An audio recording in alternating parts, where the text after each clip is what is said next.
Welcome to English literature. আজকে আমরা ode to a nightingale পড়ব। এই কবিতাটি লিখেছেন John Keats 1795 to 1821। Age of রোম্যান্টিসিজমের একজন বিখ্যাত পোয়েট ছিলেন। এই কবিতাটি লেখা হয়েছিল বিটুইন 26 এপ্রিল অ্যান্ড 18 মে 1819।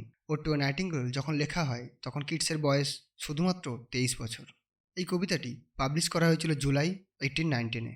এই কবিতাতে যে রাইম স্কিম রয়েছে তা হলো এবি এবি সিডিই সিডিই। যে মিটার ইউজ করা হয়েছে তা আয়াম্বিক পেন্টিমিটার এবং এটি একটি হোরেসিয়ান ওডের example. Ode to a Nightingale is a personal poem which describes Keats' journey into the state of negative capability. যেহেতু কবিতাটি একটু লেন্দি তাই আমরা বোঝার সুবিধার্থে দুটি পার্টে ভাগ করেছি।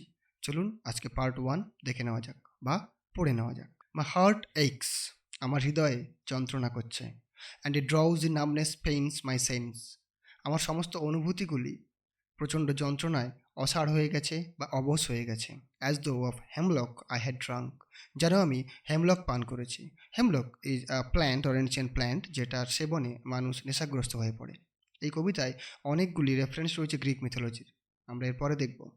অর এমটিড সাম ডাল ওপেট টু দ্য ড্রেইনস। ওপিয়েট শব্দের অর্থ ওপিয়াম বা ড্রাগ, এখানে এমটি শব্দের অর্থ পান করে নেওয়া, বা আমি কোনো ডাল ওপিয়েটকে পান করে নিয়েছি সম্পূর্ণরূপে। ড্রেইনস শব্দের অর্থ সম্পূর্ণরূপে। 1 মিনিট পাস্ট, 1 মিনিট কেটে গেছে।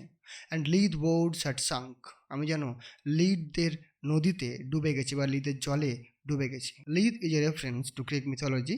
লিদ একটি আন্ডারওয়ার্ল্ড রিভার ছিল যার জল পান করলে সবকিছু ভুলে যাওয়া যেত। কবি এখানে সেরকমই ফিলিংস ফিল করছেন যেন তিনি লিদের জলে ডুবে গেছেন নেশাগ্রস্ত হয়ে।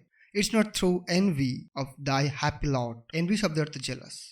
আমি তোমার হ্যাপিনেসে এনভি বা জেলাস নই, এখানে তুমি বলতে নাইটিঙ্গেলের কথা বলা হয়েছে। But being too happy in thine happiness, কিন্তু আমি তোমার হ্যাপিনেসে অনেক বেশি happy. That thou light winged dryad of the trees, dryad again a reference to Greek mythology, goddess of ট্রিজকে ডায়ার্ড বলা হতো। সো তুমি যেন light winged dryad in some melodious plot of beech and green. Beech and green শব্দের অর্থ forest, ferny floor বা forest যে সবুজ ঘাস আছে সেগুলোর কথা বলা হয়েছে। অ্যান্ড শ্যাডোজ নাম্বারলেস, ফরেস্টে বা ঘন জঙ্গলে নাম্বারলেস অগণিত শ্যাডোজ দেখা যায় গাছের বা বৃক্ষের। Singest of summer in full throated ease, তুমি এই সামারে তোমার প্রাণ খুলে গান গাইছো। আশা করি প্রথম স্ট্যান্জাটা সবাই বুঝতে পেরেছি। চলুন পরের স্ট্যান্জা পড়ে নেওয়া যাক। O for a draught of vintage, vintage শব্দের অর্থ এখানে ভিন্টেজ ওয়াইন। আরও যদি একটু ওয়াইন পাওয়া যেত বা ওয়াইন থাকে that had been cooled a long ago in a deep depth earth, যেটা পৃথিবীর অভ্যন্তরে অনেক আগে বা অনেক বছর আগে লুকিয়ে রাখা হয়েছিল বা ঠান্ডা করতে রাখা হয়েছিল। Testing of Flora and the country grain, যেটা ফ্লোরা বা ফ্লাওয়ারের টেস্ট থাকবে এবং কান্ট্রি গ্রিনের টেস্টও থাকবে বা সতেজ থাকবে। ড্যান্স নৃত্য অ্যান্ড প্রোভেনকাল সংস বা প্রোভেন্সাল সংস, প্রোভেনকাল বা প্রোভেন্সাল সংস বলতে ফোক সং বা ফোক ডান্সের কথা বলা হয়েছে। অ্যান্ড সানবার্ন্ট মার্থ, সানবার্ন্ট মার্থ হ্যাপি সানশাইনের কথা বলা হয়েছে বা যে সানশাইন খুব ভালো। O for a beaker full of south, একটি বিকার বা একটি পেয়ালা চাই আমার, full of south, full of the true the blissful Hippocrene, যেটাতে সত্যিকারের সাউথের যে হিপোক্রিন রয়েছে তার জল থাকবে। Hippocrene is again a reference to Greek mythology. Hippocrene is a stream যার জল কবিদের পোয়েটিক ইন্সপিরেশন দিত। তো কবির এখানে একটি পেয়ালা চাই যে পেয়ালাতে সেই সাউথের সুদূর সাউথের হিপোক্রিনের জল আছে। With beaded bubbles winking at the brim, যে পেয়ালার উপরে শুধুমাত্র বাবলগুলো খেলা করবে না, তারা খেলা করবে। অ্যান্ড পার্পল স্টেইনড মাউথ, যেটা কবির এই পার্পল স্টেইনড মাউথেও খেলা করবে। পার্পল হয়ে যাওয়ার কারণ হচ্ছে কবি হিপোক্রিনে জল পান করার পরে নেশাগ্রস্ত হয়ে যাবেন এবং তার ঠোঁটগুলো বা মুখ পার্পল হয়ে যাবে, সেখানেও সেই বাবলগুলো খেলা করবে। দ্যাট আই মাই ড্রিঙ্ক, যেটা আমি পান করতে পারি। And leave the world unseen, যার পরে এই পুরো পৃথিবীকে আমি ভুলে যেতে চাই। অ্যান্ড উইথ দি, এবং তোমার সাথে ফেড অ্যাওয়ে, হারিয়ে যেতে চাই। ইনটু দি ফরেস্ট টিম, জঙ্গলের গহীন অন্ধকারে। আশা করি সেকেন্ড স্ট্যান্জাটাও আপনারা বুঝতে পেরেছেন। চলুন তৃতীয় স্ট্যান্জা শুরু করা যাক। ফেড ফার অ্যাওয়ে, অনেক দূরে হারিয়ে যাব।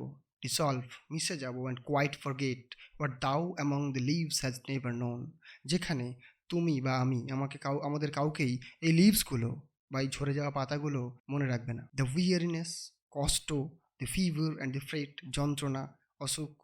হিয়ার, এখানে বা এই পৃথিবীতে। Where men sit and hear each other groan, যেখানে মানুষ একে অপরের যন্ত্রণা শোনে।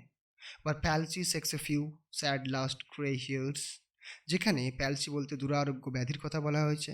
ব্যাধিতে মানুষ অসুস্থ হয়ে যায়, মানুষের চুল গ্রে হয়ে যায়। where youth grows pale, যেখানে যুবকরাও জীর্ণ হয়ে যায়, বিবর্ণ হয়ে যায়, and spectre thin and dies, একটা সময় মৃত্যুর কোলে ঢলে পড়ে। where but to think is to be full of sorrow, যেখানে দুঃখ ছাড়া আর কোনো কিছু ভাবনা নেই, and leaden eye despairs, যেখানে চোখে শুধু হতাশাই আছে।